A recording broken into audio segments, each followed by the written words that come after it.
Today I want to talk to you about why you understand English but can't speak fluently. And this is not just a language problem, this is a life problem, because the same reason you don't speak English fluently is the same reason many people don't change their lives, don't chase their dreams, and don't become who they are capable of becoming. And I know this deeply because when I was young, my English was terrible, my pronunciation was bad, my grammar was broken, and people laughed at me. They said, "Jack, you will never succeed. You speak funny English. You look funny. You think differently." But I realized something very important that changed my life forever. And that is this: understanding is safe. Speaking is risky. And human beings naturally choose safety over growth.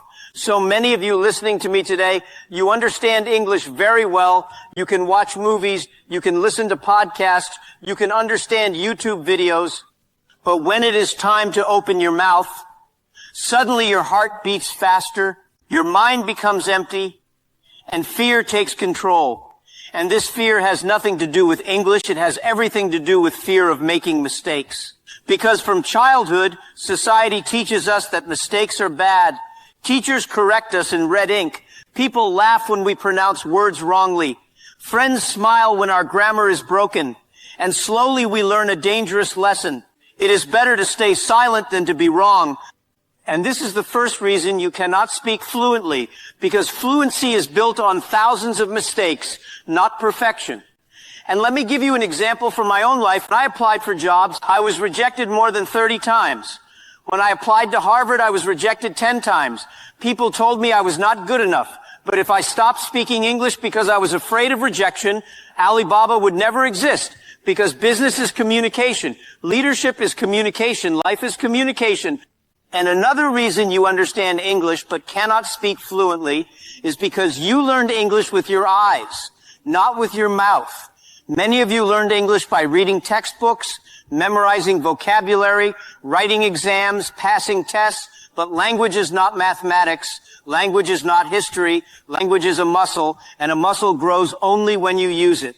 You cannot grow strong arms by watching other people lift weights, and you cannot speak English fluently by only listening. You must speak badly before you speak well. And this reminds me of Elon Musk. When he moved to America, his communication style was awkward. People said he spoke strangely, but he did not stop speaking. He did not wait to be perfect. He kept talking, kept explaining his ideas, and today his words move markets.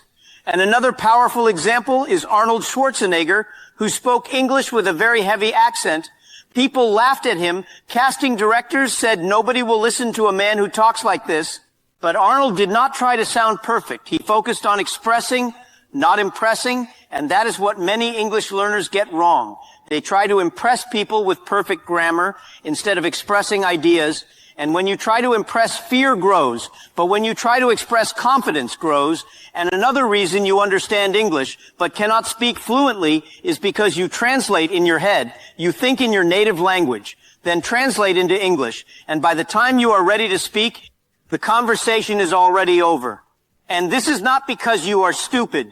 It is because nobody taught you to think in English. And thinking in English comes only from daily speaking, even if it is alone. Even if it is simple, even if it sounds childish. And I remember when I was young, I practiced English every morning by talking to tourists in Hangzhou. I made many mistakes, but I learned real English, not exam English. And this is why many students who score high in exams cannot speak, but many street vendors who talk to foreigners speak better, because real life teaches faster than classrooms. And another reason is that many of you wait for confidence before speaking. But confidence does not come before action. Confidence comes after action. And this is a big misunderstanding in life. People say, when I am confident, I will speak. But confidence is the result, not the requirement. And I tell young people all the time, if you wait to be ready, you will wait forever. And let me give you a famous example. Oprah Winfrey, when she first started speaking on television, she was nervous. She made mistakes. She was criticized. But she kept speaking, and through speaking she found her voice, and today her voice inspires millions. And another reason you understand English but cannot speak fluently is because you compare yourself to others. You compare your beginner speaking to someone else's 10-year journey, And comparison kills progress. When you compare, you focus on what you lack instead of what you are building. And in my life, I never tried to be better than others. I tried to be better than yesterday. And this mindset helped me survive failure after failure. And another big reason is environment. If you live in an environment where nobody speaks English, your brain has no urgency, no pressure, no need to speak, and human beings change only when there is pressure.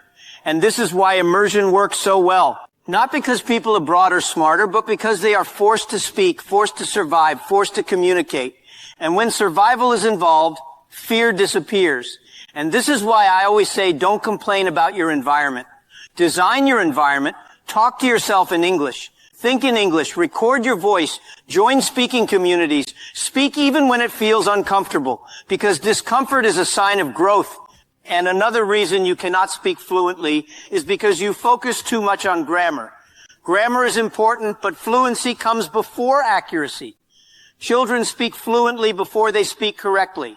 And later grammar improves naturally, but adults try to speak correctly before fluently. And this blocks everything. And I always say, if you want to be successful, do not try to be perfect, try to be effective. And speaking English is about being understood, not being perfect. Try to be effective. And speaking English is about being understood, not being perfect. And finally, the biggest reason you understand English but cannot speak fluently is because deep inside you are afraid of being judged, and judgment hurts because it touches ego, pride, and self-image. But if you want to grow, you must let go of ego when you speak broken English.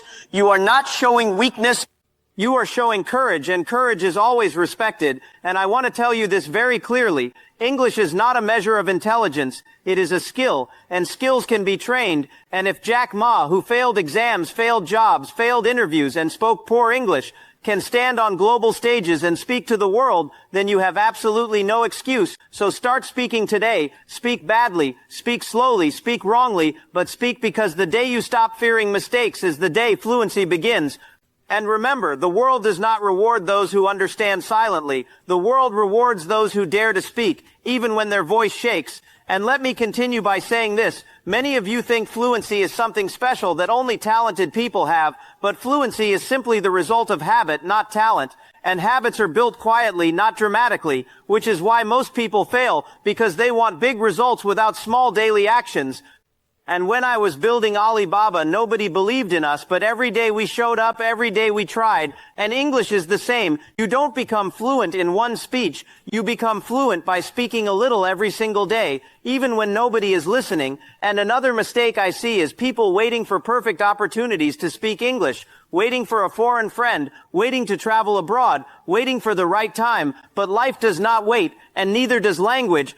The best time to speak English is now, with what you know, not with what you hope to know one day. And let me give you another famous example. Dwayne "The Rock" Johnson, when he first started public speaking, he was not smooth, he was not confident, but he spoke every chance he got in front of small crowds, in interviews, in uncomfortable situations, and through repetition, his voice became powerful. And another reason people stay silent is because they think others are judging them. But I promise you this, people are too busy thinking about themselves to judge you for long, and even if they do, their opinion cannot stop your growth unless you allow it. And I always tell young people, if you care too much about what others think, you will never lead, never speak, never grow, and English is a tool of connection, not a test of worth. So stop treating it like an exam and start treating it like a bridge. And once you cross that bridge, opportunities appear, confidence appears, and one day you will look back and laugh at the fear that once silenced you, because the truth is simple. You don't lack English, you lack practice. And the moment you decide to practice speaking every day, even imperfectly, fluency will no longer be a dream. It will be an inevitable result. Let me leave you with this final thought. Understanding English but not speaking, it is not a failure. It is simply a sign that you have been preparing silently, but preparation without action never change a life, and the world outside your comfort zone is not as dangerous as your mind make it seem, because every fluent speaker you admire today was once someone who felt shy, nervous, and afraid to open their mouth, and the only difference is they chose courage one more time than fear. So do not wait for perfect pronunciation, perfect grammar, or perfect confidence, because perfection is the enemy of progress. And progress begins the moment you speak, even when your voice shakes, even when your sentence is broken.